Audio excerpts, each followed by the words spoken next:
तर वायकर साहेब आपल्या उपनगरामध्ये जसं आहे तसं टीमवर्क पक्षाचं असावं असं म्हटलं शिंदे साहेब। आता ठाण्याचं चांगलं आहे मला माहिती आहे, तर तुम्ही म्हणाल तसं व्हायला नको, मला कल्पना आहे ठाण्यामध्ये तुम्ही खूप योगदान दिलंय, तुमचं योगदान आहे, पण आज हे चित्र पाहायला मिळत आहे हे सगळे एकत्र येऊन आले तर काय होऊ शकतं ते आपण सगळ्यांनी दाखवून दिलं, त्याबद्दल धन्यवाद। आणि या निमित्तानं मला एक गोष्ट मुद्दाम सांगायला हवी, होय आणि शिंदे साहेब ज्यावेळेला संभाजीनगरचा पालकमंत्री झालो त्यावेळेला फॉर्म काढला मी,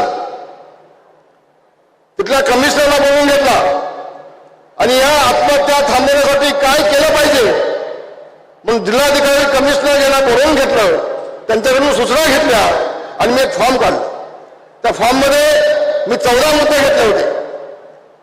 1 नंबरचा मुद्दा, त्या कुटुंबामध्ये किती माणसं आहेत, त्या कुटुंबाचा प्रमुख कोण आहे, त्या कुटुंबातले मुली किती आहेत, त्या कुटुंबातली मुलं किती शाळेत जात आहेत, त्या कुटुंबातल्या कर्त्या माणसांनी कुठल्या बँकेकडून कर्ज घेतलेलं आहे का, खाजगी सावकारांना कर्ज घेतलेलं आहे का, ते कर्ज बाकी आहे का, त्याला बँकेची नोटीस आलेली आहे का, त्यांच्या मुलांची फी भरलेली आहे का, त्याच्या घरामध्ये आताची परिस्थिती काय आहे, त्याच्या घरामध्ये 4 चाकी गाडी आहे, 2 चाकी गाडी आहे, सायकल आहे की आताची परिस्थिती काय आहे, आता त्याला खायला अन्न आहे का, त्याच्या मुला मुलींची लग्न झाली का।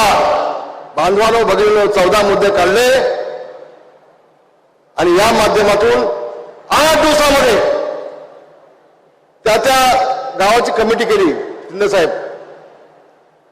संबंध जिल्ह्यामध्ये तिथला कृषी अधिकारी, त्या गावचा ग्रामसेवक, त्या गावचा तलाठी, त्या गावचा पशु अधिकारी, अशी 5 लोकांनी कमिटी केली आणि प्रत्येक कुटुंबाचा सर्वे केला। मी प्रत्येक कुटुंबाचा सर्वे केला आणि सगळ्यात शेवटी यांच्या कुटुंबामध्ये हा शेतकरी कधीही आत्महत्या करू शकतो, याच्या घरामध्ये खायला काही नाही, बँकेचं कर्ज आहे, मुलामुलीची लग्न झाली नाही आणि अशा पद्धतीनं त्यांचा चेहरा आला 8 दिवसामध्ये।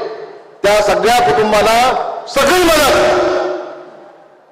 त्या कुटुंबाला सगळी मदत, 1000 मुलामुलींची लग्न लावली आणि सगळी मदत त्या कुटुंबाला शिंदे साहेब तुमच्या रामदास कदम यांनी दिली आणि 50% आत्महत्या थांबवण्याचं काम रामदास कदम यांनी केलं आहे। होय, हे मुद्दा मी का सांगितलं इथं, काल एका माकडाने विधानसभेमध्ये प्रश्न काढला आणि आम्ही डान्स बार चालवतो अशी चुकीची माहिती सभागृहात दिली। मी त्या माकडाला एवढं सांगेन, अरे आम्ही इतरांचे संसार उभे केले, आम्ही इतरांचे संसार कधी उद्ध्वस्त केले नाही, डान्स बार चालवण्याचं आमचं काम नाही। आमचं काम बघायचं असेल या इथं सिद्धेश्वर काय काम करतो या ठिकाणी बघा, हे आमचं काम आहे, हे आमचं काम आहे। मला खूप वाईट वाटलं सिद्धे साहेब, माझी विनंती आहे या सगळ्याची चौकशी झाली पाहिजे, या सगळ्याची चौकशी झाली पाहिजे।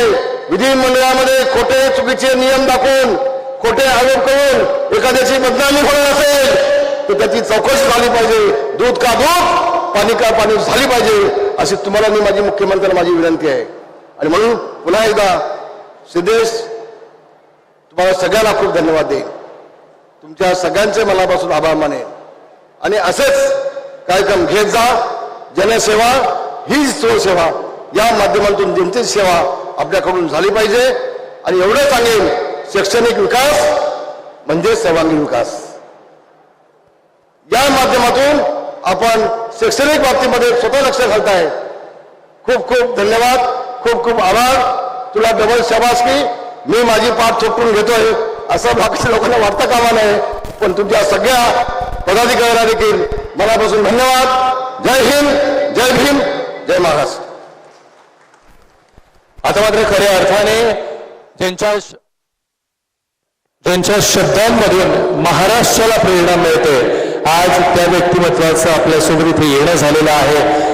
एक सीएम म्हणून पाहिलेला कॉमन मॅनचं